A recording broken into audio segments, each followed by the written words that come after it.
Fightland starts with a boxer named Duke from London, fighting for the heavyweight championship of the world. Duke is signed to Marshall Promotions, a boxing promotion family sitting ringside. Is that how you let your fighters carry on? The Marshall family promotions consists of Sabella the daughter, Zeke the son, and their father Kingsley, who runs the company. A reporter approaches Kingsley and pretends to be interested in writing about his promotional company. But his real question was, what do you say to allegations that Marshall Promotions is a front to launder drug money? That was the wrong question to ask. Kingsley tells him, we'll finish this interview later. Later, he tortures the reporter, breaks his kneecaps, and tells him what he's allowed to write. Tonight's story is going to be about Duke, and that's it. Duke wins the fight and becomes heavyweight champion and goes to the hotel and celebrates with his girl Joy. And he promises her they're going to start a new life in California.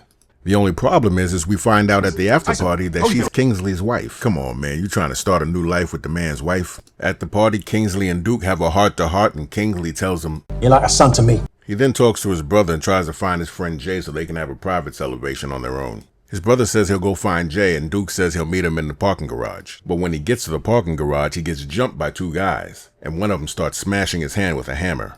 Calvin shows up and tries to help Duke, but catches a fatal blow to the neck. He's done. Duke manages to get up and chase the guy down and beats the life out of him. Go to sleep. Freeze! And now we're at Nevada State Prison 7.5 years later. So while in prison, Duke finds a magazine that reads Kingsley's Gone Missing. When he gets back to his cell, he's approached by a man that says his name is Amado Rodriguez. He's a Mexican cartel boss. My name is Amado Rodriguez.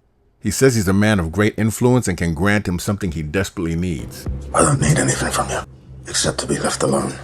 But he tells Duke, who he nicknamed English, that he needs desperately what he has.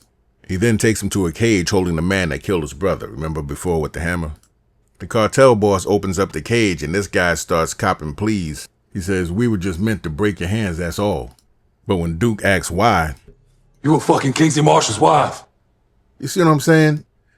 It's like, I don't know if I can accept this man as the main protagonist hero of our story. He was supposed to get his shit knocked loose. Kingsley thought you was like family. He said, you like a son to me. Guess you like an anti-hero now. However, now he knows Kingsley knew all along. So the boss says, I help you get revenge on this guy and help you find Kingsley, but in return, you help me take over the London drug market.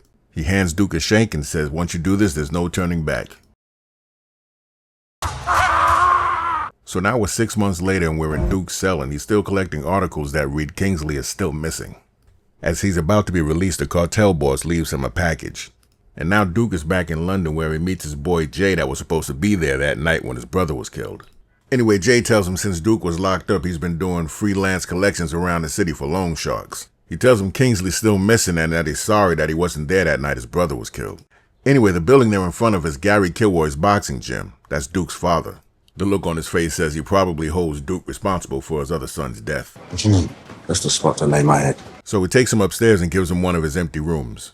Need a spot? Yeah. I guess he told the cartel boss where he was going to stay because he sent him a package to his father's gym. It was a cell phone, so he immediately calls a number that this dude Amado Rodriguez gave him when he was leaving prison. The man that answers the phone is one of his guys that gives him an address, 27 Mill Lane, and says, are you ready for stage 1? So Duke heads over to Marshall Promotions gym where we find out it's being run by his kids Zeke and Cece.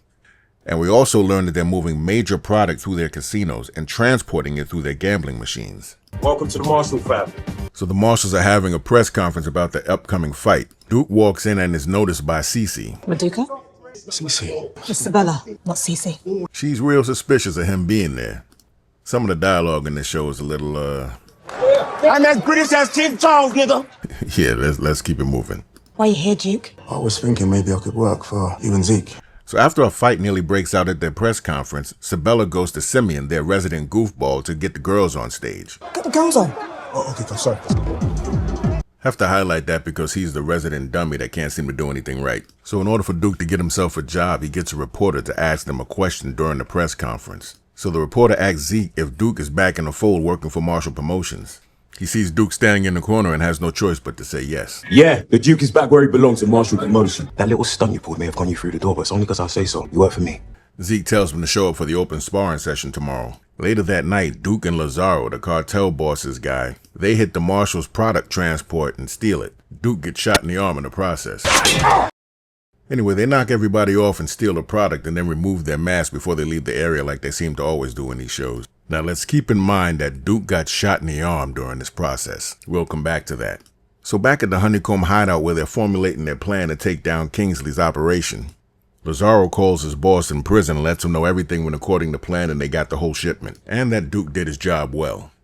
Then Duke lets him know that tomorrow night we're going to plant the product on the Russians, call in a tip to the police, and they'll start an internal war that will draw Kingsley out.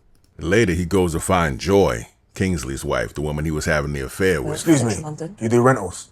She's a real estate agent. She quickly gets rid of her clients to talk to Duke. She hasn't seen him in 8 years. She tells me she's tried to contact him over 200 times and he never wrote back. But he says he wants to pick up where they left off. He wants to see her again, and that's when her child walks in. He looks like he's about 8 years old, and we know Duke hit it before he went in, so that might be his child. But she just says, I gotta go. So back at Marshall Promotions, they're reviewing a video of them getting hit and their product being stolen.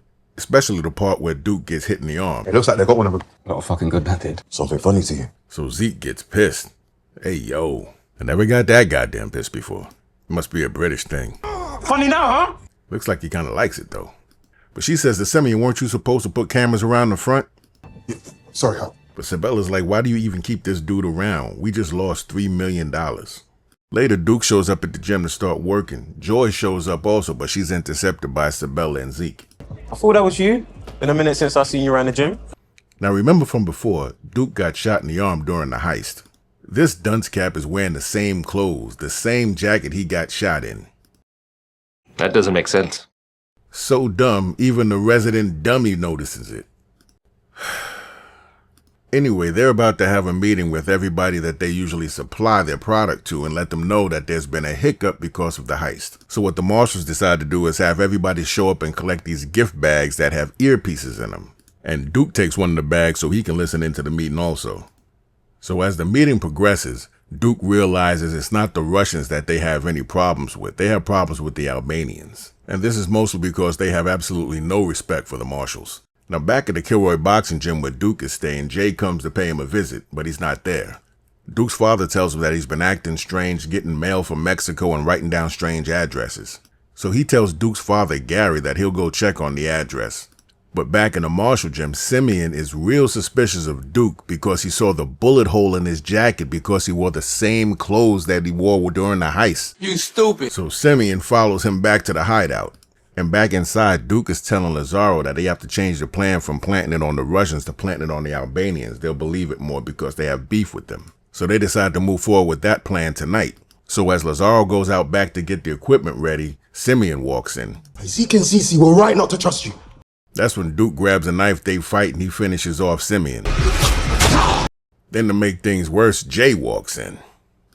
And as he tries to explain what's going on to Jay, Lazaro comes back. And he pulls out the thing and says, well, he's not going anywhere. Until I figure out what's going on here.